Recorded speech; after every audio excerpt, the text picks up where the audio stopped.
جب انسان مرے گا تو 5 چیزیں مجسم ہوں گی. ایک سب سے پہلے مرحلے میں خود یہ مولا متقیان حضرت فرماتے ہیں حارث حمدان یا ہارے حمدان میں یمت جرانی، اے حارث حمدان جو بھی مرے گا، جب بھی مرے گا، جہاں بھی مرے گا، وہ میری زیارت ضرور کرے گا. دوسرے مرحلے پر اسرائیل کو دیکھے گا، تیسرے مرحلے پر ابلیس کو دیکھے گا. ابلیس پورا زور لگائے گا جب انسان کی موت ہو رہی ہوگی کہ اس کا خاتمہ بالخیر نہ ہو، اس کی موت کفر پر ہو. اور چوتھے مرحلے میں انسان کے اعمال خیر مجسم ہو کر اس کے سامنے آئیں گے. اور 5ویں مرحلے میں انسان کے اعمال بد بھی مجسم ہو کر اس کے سامنے آئیں گے.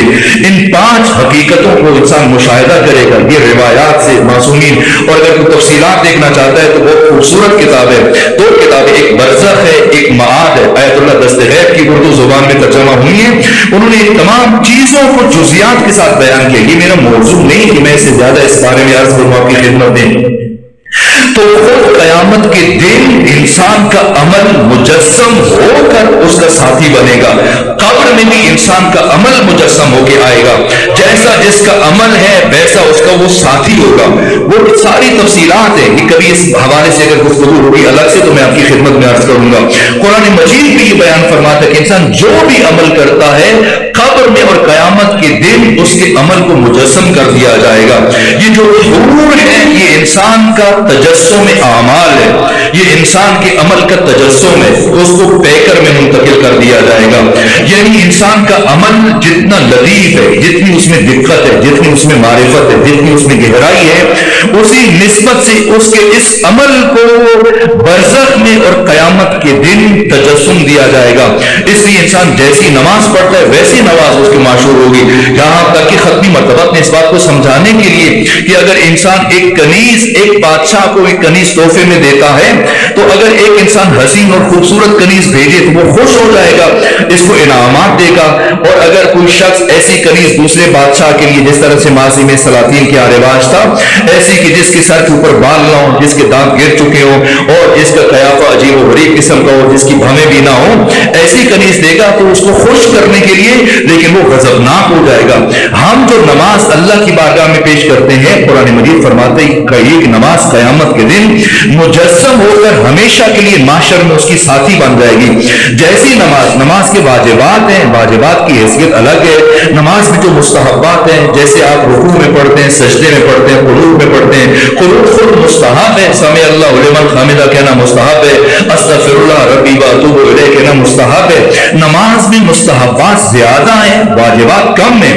اگر کوئی صرف واجبات پر اکتفا کرے گا تو وہ ایسی نماز خدا کی طرف بھیج رہا ہے کہ اس نے نماز کو اگر مجسم کیا جائے، شکل دی جائے، تو اگر حور کی آپ شکل بنانا چاہیں کہ ایسی حور جس کے سر پہ بال موجود نہیں ہے، جس کی بھویں موجود نہیں ہے، جس کا اسی انداز اس طرح سے، تو یہ خدا کی طرف تو انسان ہدیہ کر رہا ہے. کیسی نماز بھیج رہا ہے؟ اس کو خدا بے نیاز ہے، خدا سمد ہے، خدا کو نماز کی حاجت نہیں ہے.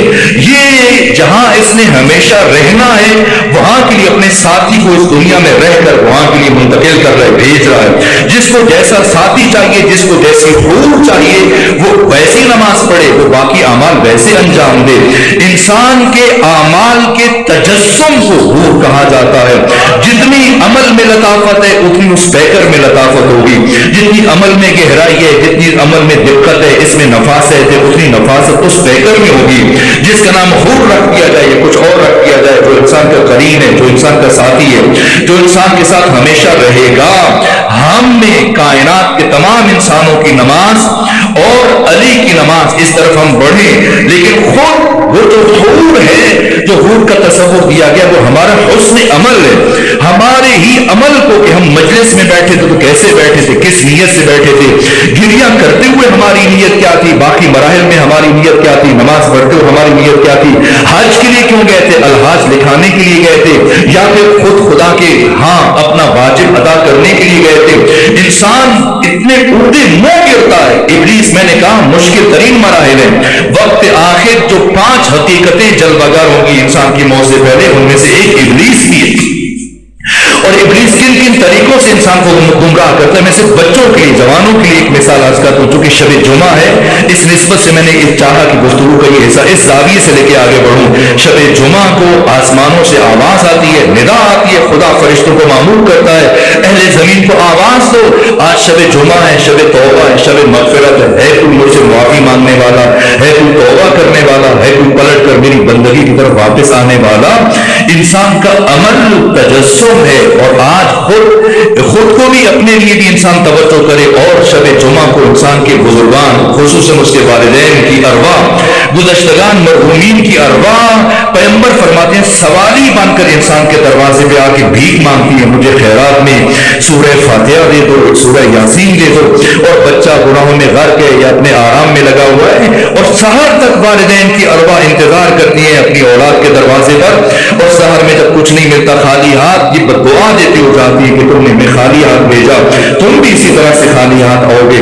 سو ان کا بھی خیال رکھنا ہے, اپنے لیے بھی. خود انسان کا عمل اس کا تجسم ہے, ہم کیسی نماز بھیج رہے ہیں. یہی نماز, یہی عبادت, جس طرح سے میں کہہ رہا تھا کہ خود ایک عالم نے کتاب لکھی, کس کے خلاف؟ شیطان کے خلاف کتاب لکھی, ابلیس کے خلاف کتاب لکھی.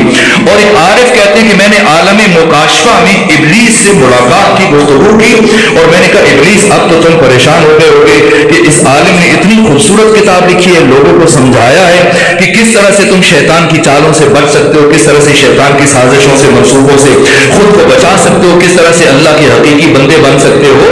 تو اب تو تم پریشان ہو گئے. تو وہ عارف ربانی کہتے ہیں کہ یہ سن کر ابلیس مسکرایا اور کہا شاید تمہیں نہیں پتا کہ اس عالم نے یہ کتاب میری تحریک پر, میرے ابھارنے پر لکھی,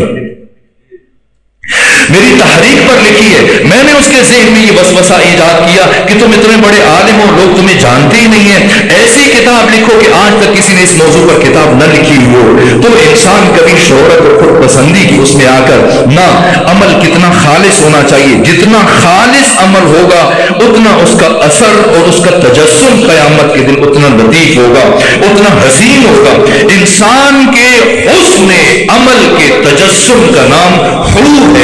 انسان اپنی حور اپنے ارادے اور عمل سے, اپنی زندگی کے کردار سے خود منتخب کرتا ہے. ہر انسان اپنی حور کی تخلیق اپنے ہاتھ سے کرتا ہے. زندگی بھر 30 سال, 40 سال, 50 سال, 60 سال, 70, 80 سال انسان جیسا عمل کرتا رہا, قیامت کے دن اس عمل کا تجسم اسے حور کی شکل میں دیا جائے گا. کیسی حور چاہیے ویسا عمل انجام دے دو, جیسی حور کی چاہت ہے ویسے عمل انجام دیتے چلے جاؤ. اور اب سمجھنا ہے یہ جو ختم مرتبت نے فرمایا کہ فاطمہ زہرا حوراء انسیہ ہے, یعنی فاطمہ زہرا انسانی شکل میں حور ہے.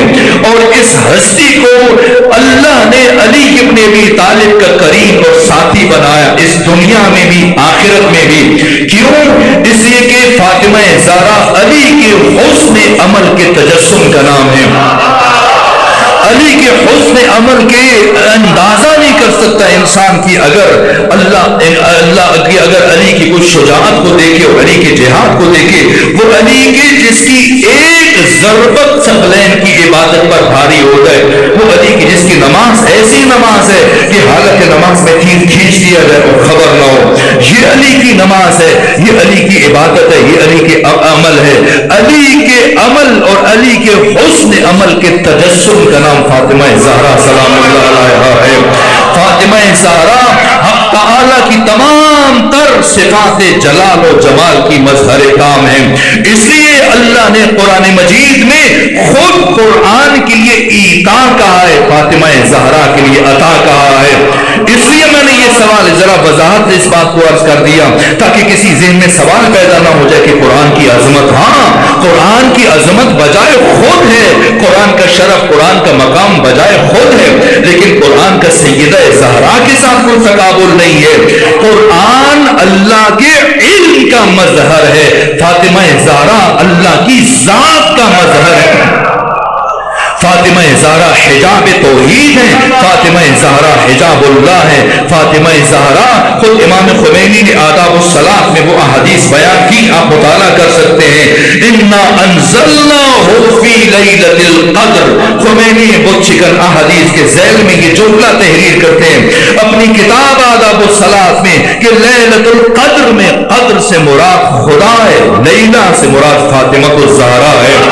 فاطمہ زہرا حجاب خدا، فاطمہ زہرا حجاب توحید، فاطمہ زہرا آپ کا شرف، آپ کا مقام کہ اللہ نے جب آپ کو اس دنیا میں بھیجا تو ختمی مرتبہ جیسی ہستی کے لیے ان لفظوں کے ساتھ بی بی کا تعارف پیش کیا، انا اعطینا کل کوثر، اے حبیب ہم نے آپ کو کوثر عطا کیا، فصلی لربک وانحر۔ تو اب آپ مسلسل اب پتا چلتا ہے فاطمہ کون ہے، فاطمہ سمجھ میں آتی ہے تو انسان کو پھر یہ سمجھ میں آتا کہ کیوں اللہ نے نماز تہجد کو آخر وقت تک کے لیے ختمی مرتبہ پر واجب قرار دے دیا۔ ہاں جب فاطمہ زہرا جیسی عطا ہو تو پھر امام الانبیاء بھی نماز تہجد کو واجب ہو جانا چاہیے اور پھر پیغمبر کو اونٹ بھی نہر کرنا چاہیے۔ اس لیے اور میں نے کہا سورہ نصر کے حوالے سے کل میں جملہ عرض کر رہا تھا کہ جب آپ کو فتح حاصل ہوئی، کامیابی ملی، دشمن پر غلبہ ملا، ہزاروں لاکھوں لوگ کلمہ پڑھ کر کفر چھوڑ کر مسلمان ہو رہے ہیں تو اب 10ویں پڑھنے کافی ہے۔ تو فاطمہ کون ہے؟ اس لیے سمجھنا ہے فاطمہ زہرا کی شخصیت کے ابعاد اور جہات اور ڈائمینشن وسعت لامحدود ہیں، انسان درک نہیں کر سکتا۔ الفاطمہ ومل فاطمہ وما ادراک مل فاطمہ، فاطمہ کیا ہے بشر ادراک نہیں کر سکتا۔ فاطمہ زہرا امام حسن عسکری فرماتے ہیں کہ میرے لیے میری جدہ طاہرہ فاطمہ الزہرا سلام اللہ علیہ کو خدا نے حجت قرار دیا ہے۔ یہ اللہ کی حجتیں ہیں، امام حسن سے لے کر امام زمانہ تک یہ امام ہم پر اللہ کی حجتیں ہیں، اور اللہ کی ان حجتوں پر جس ہستی کو حجت قرار دیا گیا یہ فاطمہ زہرا سلام اللہ علیہ ہے۔ بی بی کا شرف، بی بی کا مقام کیا مقصد اصلی ہے، باقی فضیلتیں بجائے خود، لیکن وہ راز میں عرض کرنے کی کل کوشش کر رہا تھا لیکن گفتگو کی وقت کی کمی کے باعث گفتگو ادھوری رہ گئی۔ اللہ نے سیدہ کو کیوں بھیجا اور سیدہ کی تخلیق کا اور اس کائنات میں بھیجے جانے کا مقصد اصلی کیا ہے؟ یہ نہیں کہ لوگ آپ کو دیکھیں اور یہ درس حاصل کریں، نہ، وہ ذیلی باتیں، وہ ضمنی باتیں، وہ فرعی باتیں ہیں۔ وہ مقصد اصلی جس کے لیے اللہ نے سیدہ زہرا کو اس کائنات میں بھیجا، اور سیدہ زہرا کی حیات طیبہ کا محور کیا ہے؟ ایک محور اس کا نام توحید ہے اور دوسرا محور جناب سیدہ کی زندگی کا اس کا نام ولایت ہے، ولایت ہے۔ اس لیے جب جناب فضا نے پوچھا کہ 40 اونٹ میں سے کتنی زکات بنتی ہے، سنیں جناب سیدہ کا جواب تو سمجھ میں آتا ہے۔ فرمایا تمہارے لیے 40 میں سے ایک اور فاطمہ کے لیے 40 میں سے 40، یعنی جو فاطمہ کے پاس ہے سب خدا کے لیے ہے، سب خدا کے لیے ہے۔ یہ ایک بات، اور دوسری بات ایک دن سیدہ بخار کے عالم میں جب گھر میں چکی چلا رہی ہیں، آٹا پیس رہی ہیں، اور حالت یہ ہے کہ اب ہاتھوں پر چھالے ہیں اور چکی چلانے کے سبب سے مسلسل چھالوں سے خون بہ نکلا، اور بخار کی کیفیت میں ایک مرتبہ مولا متقیان تشریف لائے، دیکھا تو آنکھیں نم ہو گئی۔ کہ نبی سعدی اگر آپ کہیں تو میں چکی چلا دیتا ہوں۔ کہا حضرت میری خواہش ہے کہ آپ یہ خدمت کا موقع مجھے دیجیے۔ کافی دیر چکی پیستی رہی اور پھر اٹھی اور اٹھ کر ٹھنڈے پانی سے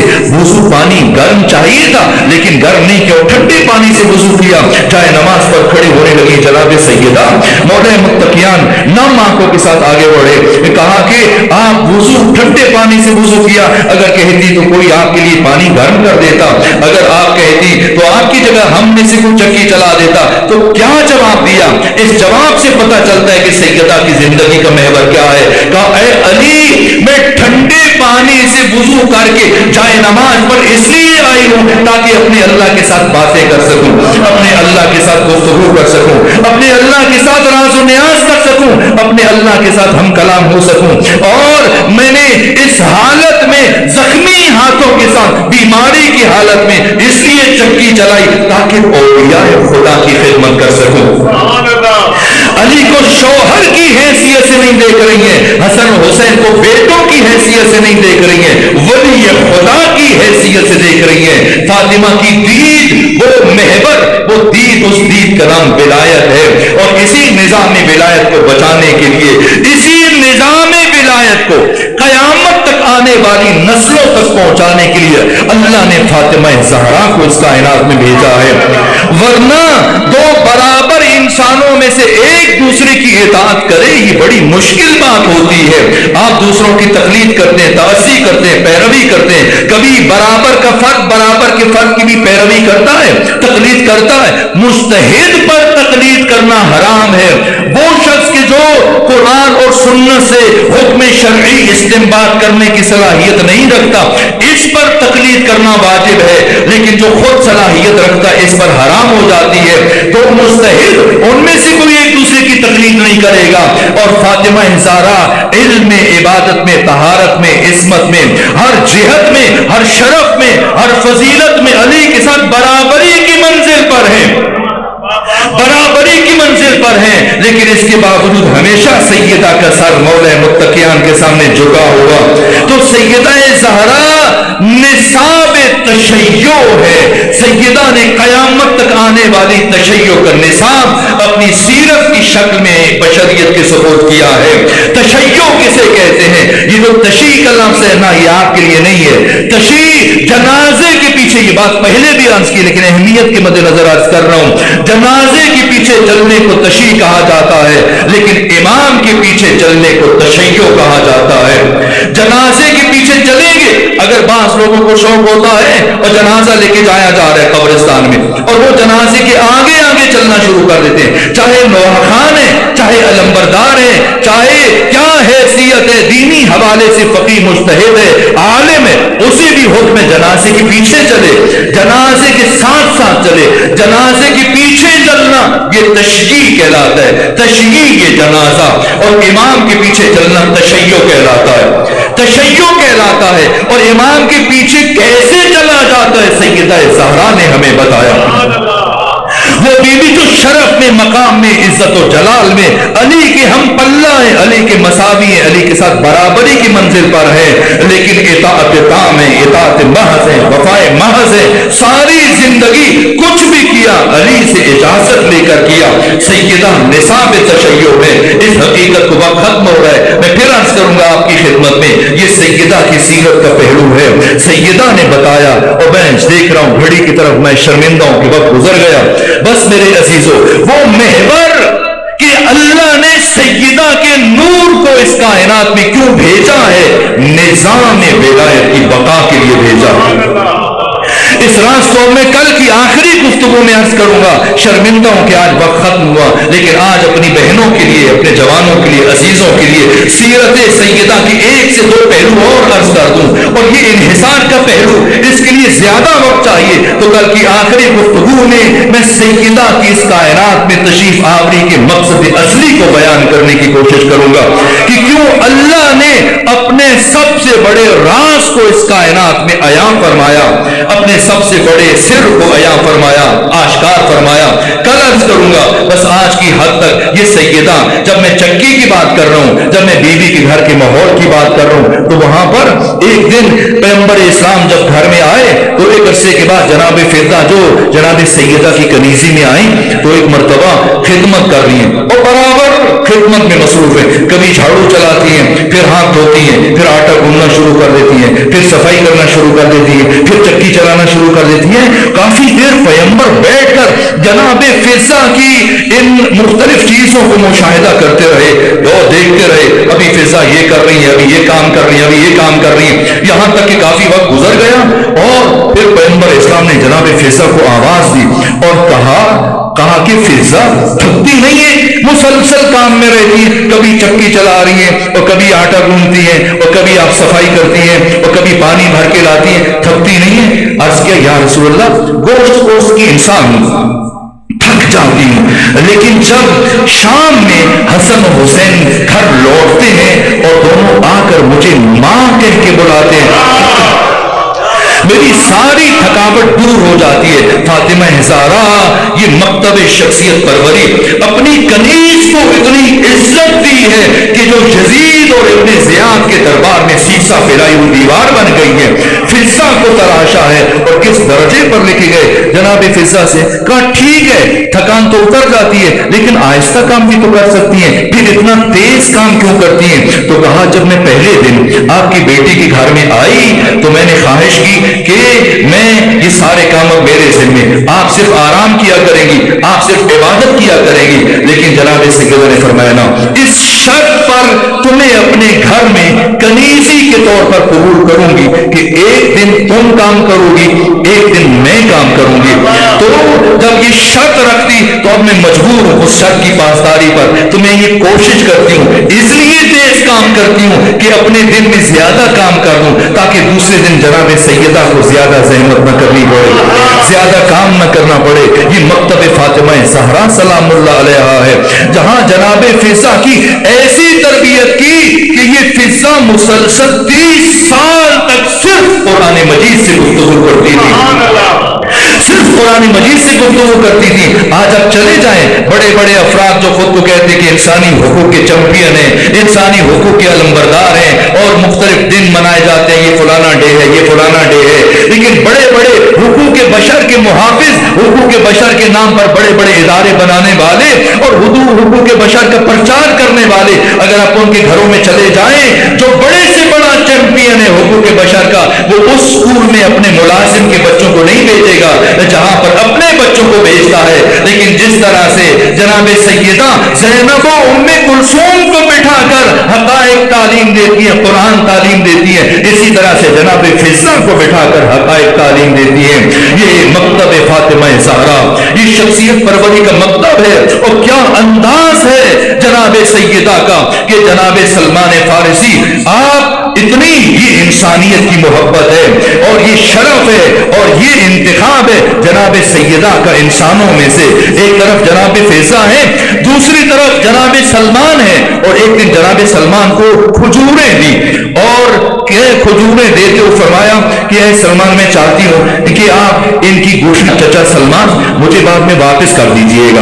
اور اب جب جناب سلمان گئے اور کھجوریں جب کھانا شروع کی تو دیکھا کسی کھجور میں گٹھلی نہیں ہے, جو بھی کھجور کھاتے ہیں گٹھلی نہیں ہے. یہاں تک پھر شام میں لوٹے اور عرض کیا آخر راز کیا ہے کہ یہ عجیب ہے, یہ کوئی مبالغہ آ رہا ہی نہیں, یہ خطابت نہیں, وقت نہیں ہے کہ اس راز کی میں حکمت عرض کروں کہ کیوں اپنی ریش سے داڑھی سے در فاطمہ زہرا کی صفائی کی ہے جناب سلمان نے.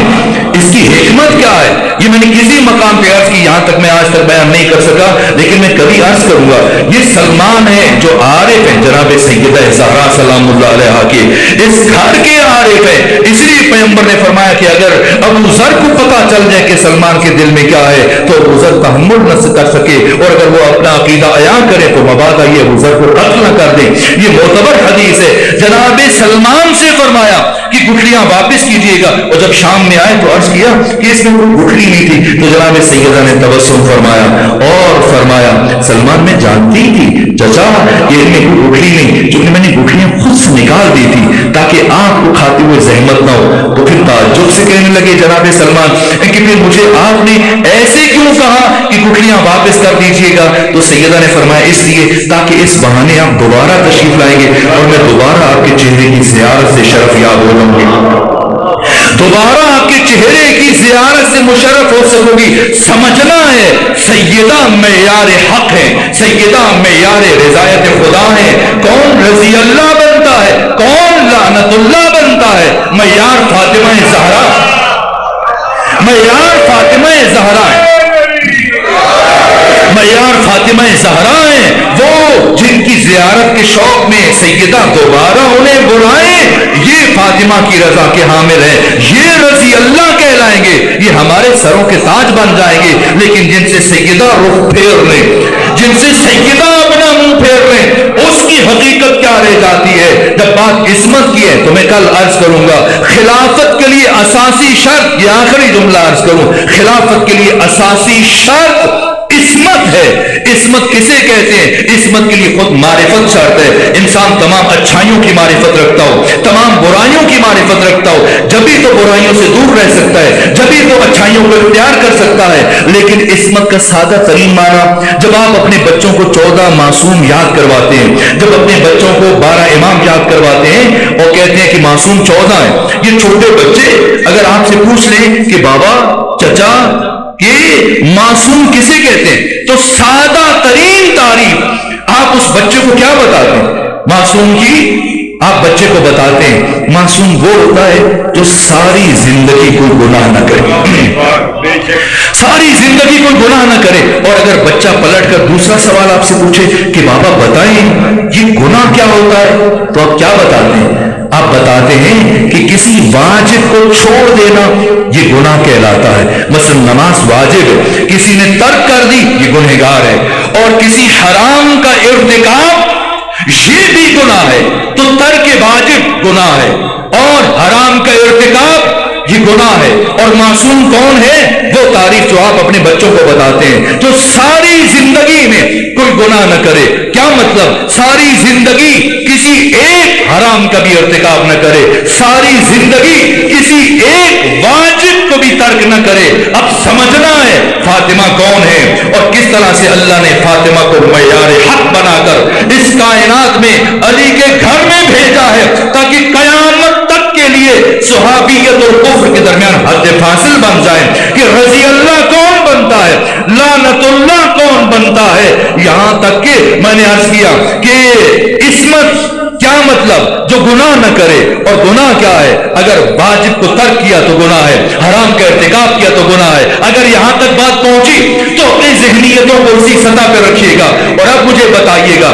یہ جو آپ سلام کرتے ہیں السلام علیکم یا سلام علیکم یا علیکم السلام یا علیک السلام, جن لفظوں کے ساتھ کہیں یہ سلام کرنا, اس کی شرعی حیثیت کیا ہے؟ خواہ حنفی ہیں, شافعی ہیں, حنبلی ہیں, مالکی ہیں, جعفری ہیں, تمام اسلامی فرقوں میں سلام کا حکم کیا ہے؟ سلام کرنا مستحب ہے, سلام کرنا مستحب ہے.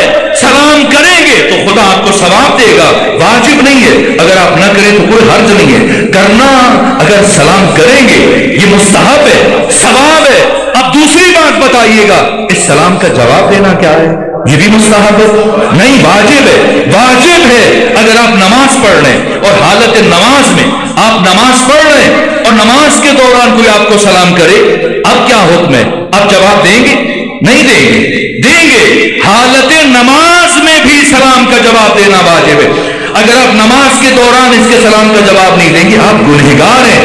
لیکن انہی لفظوں کے ساتھ سلام کا جواب دیں. اگر سلام کرنے والے نے کہا سلام علیکم, آپ کہیں سلام علیکم. اگر اس نے کہا السلام علیکم, آپ کہیے السلام علیکم. اگر وہ کہے سلام علیک, آپ کہیں سلام علیک. اگر وہ کہے علیک السلام, آپ کہیں علیک السلام. حکم یہ ہے جن لفظوں کے ساتھ سلام کرنے والا سلام کرے اور نماز پڑھنے والا انہی لفظوں کے ساتھ سلام کا جواب دے دے. یہ نہیں کہ پھر آگے سے لمبی گفتگو شروع کر دے وعلیکم السلام ورحمۃ اللہ وبرکاتہ. نہ, حکم یہ جن لفظوں کے ساتھ سلام کیا جائے انہی لفظوں کے ساتھ جواب دیا جائے. اگر نماز کے دوران سلام کیا جا رہا ہے, نماز کے دوران سلام کا جواب دینا واجب ہے.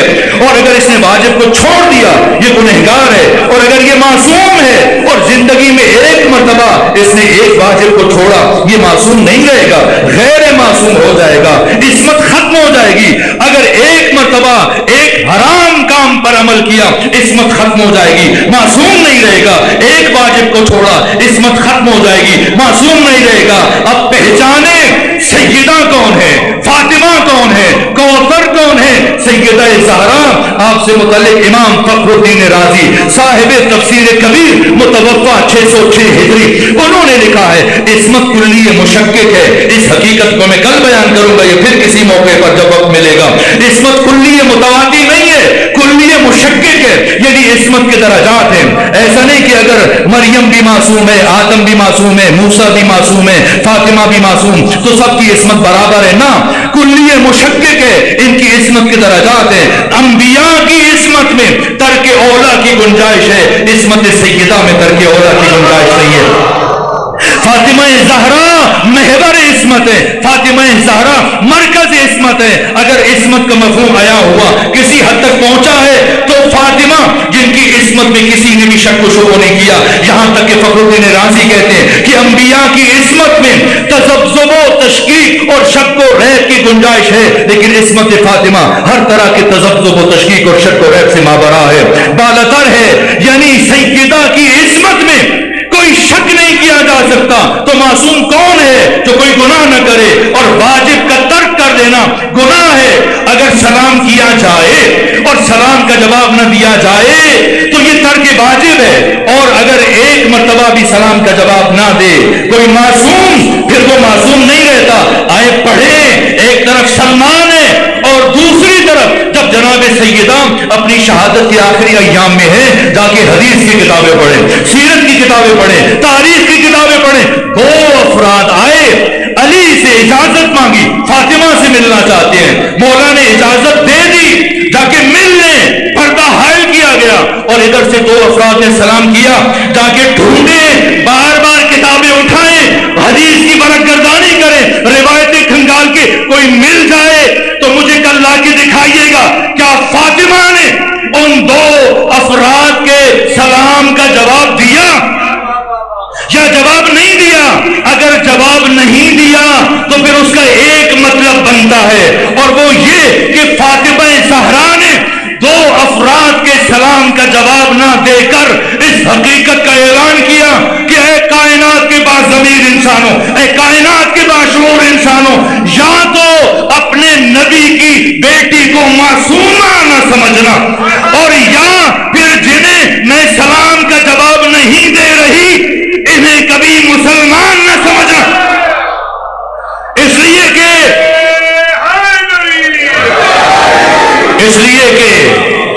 صرف مسلمان کے سلام کا جواب دینا واجب ہوتا ہے، اور کسی بھی فقہ میں کسی کافر کے سلام کا جواب دینا واجب نہیں ہوتا۔ اللہ رے جہاد فاطمہ زہرا، اللہ رے بصیرت فاطمی، کس طرح سے رشد اور ہدایت انسانی کا فریضہ سر انجام دیا، اور پھر کس طرح سے فرما رہی علی میری میت کو رات میں اٹھایا، اور علی میرے جنازے میں فلاں افراد شرکت نہ کریں، اور علی میری قبر کے نشانات کو مٹا دیا جائے۔ یہاں تک کہ جب وقت آخر آیا اور بی بی کی شہادت آخری ایام ہے، آخری دن پہنچا ہے، تو ایک مرتبہ مولا متقیان سے کہتی ہیں آقا علی میں نے کچھ لمحے پہلے میری آنکھ لگ گئی اور میں نے خواب میں اپنے بابا کے نورانی چہرے کی زیارت کی، اور بابا مجھ سے فرما رہے تھے فاطمہ زہرا میں تجھے دینے کے لیے آیا۔ اور اس کے بعد سیدہ نے اپنا ایک زخمی ہاتھ اٹھایا اور دوسرے ہاتھ پہ رکھ کر یوں دست ادب مولا متقیان کے سامنے جوڑے اور کیا کہا، اے علی اگر آپ کے گھر میں فاطمہ سے کبھی کچھ غلطی ہو گئی ہو تو فاطمہ کو معاف کر دیجیے گا۔ غلطی کا نام سنا، علی زار رونے لگے، کب فاطمہ زہرا آپ اور غلطی؟ علی شرمندہ، علی کے سامنے آپ پر ظلم کیا گیا، لیکن میں آپ کے بابا محمد مصطفیٰ کی وصیت کے آگے مجبور تھا، اس لیے بھی کچھ نہ کر سکا۔ بس میرے عزیزوں غسل دیا گیا، غسل دیا گیا، مجھے نہیں پتا یاد نہیں آ رہا یہ روایت پڑھی یا نہیں پڑھی، لیکن پھر سن لے اگر پڑھی ہو۔ جب غسل دیا جا رہا ہے اسماء بنت امیس رو رہی ہے، گریہ کر رہی، علی منع فرما رہے ہیں اسماء آہستہ گریہ کرے، کہیں آپ کی آواز اہل مدینہ نہ سن لے۔